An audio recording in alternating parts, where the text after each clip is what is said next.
So today we're going to have a chat about 3 months with our 2024 Beta Xtrainer.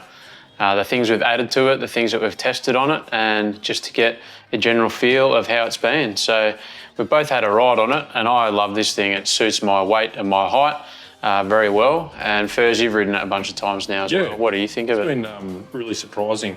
If you go and watch the first ride video, we pretty much talk about everything that we're experiencing on it, and yeah, it's a ripper, absolute ripper. Yeah, so and we've compared it to your KTM 300, which is obviously a lot taller, a lot more powerful. I had a WR250, and this has just been great for us everyday riders to get our feet down, that cushy suspension, that soft tune in the engine, and I've been loving it. So if we work our way through the things we've done, so right at the bottom we've got the AXP bash plate, which you and I have both used on multiple bikes, and we love them. They just slide over logs and they're very hardy. Fits perfect to the bike too. Yeah. So we're big fans of those. Then we move up to the Fastway Evo 4 foot pegs that we put on. These are something you've used for a long time.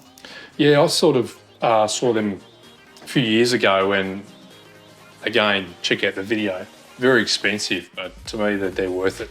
Just they're just a great platform, and very interchangeable to how you like your feet on pegs, basically. Yeah, I really like the stud system. You can just feel how they grip onto your boots, and in the video we talk about how you can apply some camber inwards to them as well. I think that's made a big difference to my riding, given that my knees are just being pinched against the bike, and yeah, a lot more efficient that way. Feels like it just holds you in the cockpit a lot better. Yeah. On both sides we've got the Polysport engine and clutch covers. Now, case in point, the second ride we went out with a mate of ours. He happened to just tip his bike over onto the point of a sharp rock, cracked open the clutch cover side, and that was the end of the ride. Lost all the oil out of his 4-stroke. So, you know, they're pretty cheap. I think they're about $60 a side Australian. It's just so easy to fit, and why wouldn't you have them on to, you know, to save that critical day when you need it? It'd be crazy not to throw those on for the cost. Yeah. So moving up, tucked away, we've got the Force Radiator Guards. They've always just been a great product. We like the Force stuff. They do what they do, tucked away. Force is a really good Aussie made in Melbourne brand.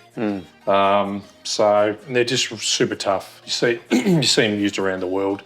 Al's even opted to have his case saver put on there. That's Force.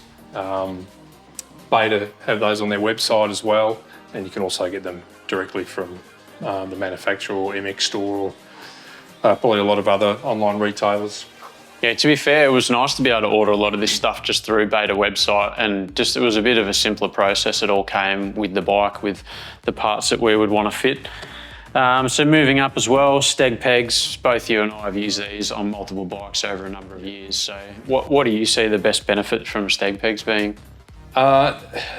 Pretty much it makes your riding a lot less strenuous, because you don't have to really grip on with your legs, and you get a lot less arm pumps. I find it mainly for big, long uphill drags where I get my most benefit out of it. Yeah. Cool. Moving up, we've done the gripper seat here with the ribs on it. Both of us, again, we love having these on each bike. We've done a little video on this where we replaced the billion or so staples in the bottom of it, but this one's sitting really well. And again, you know, for us amateurs, just having those ribs and the grippy cover just takes a bit of that fatigue out when you're climbing up hills and that sort of thing. So that's our gripper. Then moving up, we've also done our Fastway FIT handguards. This is something you've also had with your KTM for a long time. Same thing. I rarely see these on bikes. I think I've seen them on one or two bikes, maybe on some also some YouTube videos. And one of the reasons why we went with this is to fit the Clake One Light clutch, which there's not many handguards that will fit that, but maybe 3 or so handguards without serious modification. Brilliant. I love the funky sort of look of them as well, a bit like a flat tracker, but yeah. Yeah, they do really give a unique look to the bike, and I don't know, some of the other ones we've had like the Egos and stuff like that on, they're a bit dated. Clusters, yeah. And you know, we're showing the video as well that the tap goes into the end of the bar, so they're really sturdy. You can release them a little bit if you want to have a bit of play in them as well. So another great product. And of course the Clake, which you've just referenced, something that we've used all the time. I think I've commented the only negative of a Clake One Light clutch is when you go back to ride someone else's bike, it just feels like going so far back. But and the cost. And the cost, yeah, super expensive. Indeed. Again, this being a hydraulic clutch bike, very compatible to use those Clake products. So what else we got? Going down low, we've got the tubeless tyre system in there. So you've fitted quite a lot of tubeless. Yeah, I love tubeless. I'd throw it on every single bike, pretty much. It's, in my opinion, unless you're racing like Hard Unduro and you've got unlimited budgets and you're happy to change mooses out and drill them out all the time, I think the being able to go from low PSI to a high PSI as you like is a real benefit.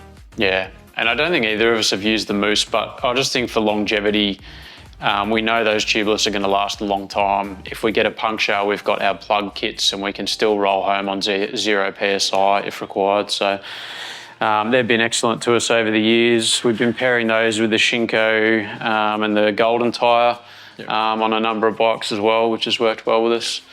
And then probably a key change to just the Beta setup is I've gone for the 13-tooth front sprocket. Yeah. So it came with a 14 on it. It was okay, it was fine. But this 13 setup just means that I'm using third gear a bit more and still second a lot.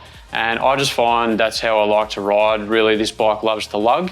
And it means I'm really not using first gear at all, even on the steep climbs, because for me, first gear just means front wheel pop when I least want it. And this has really been a change to that. Yeah, I agree. I think you putting a 13 on, you do lose top end. So I think it felt like the other day when we went out that we sort of topped out around 90 kilometres an hour, which would be miles per hour. But worth it. I don't really ride single trail at that speed, so I'd rather have that more usable second and second and third gear. Yeah, we prefer to stay in the bush and as little roads and connecting trails as possible.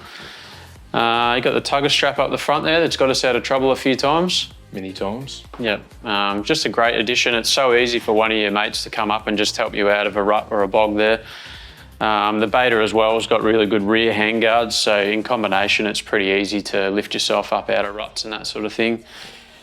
So that pretty much covers what we've done on this, quite a bit in 3 months, and you know, we've done videos on all this stuff, so go ahead to the channel and you can check out our installation and reviews on all these items that we've mentioned.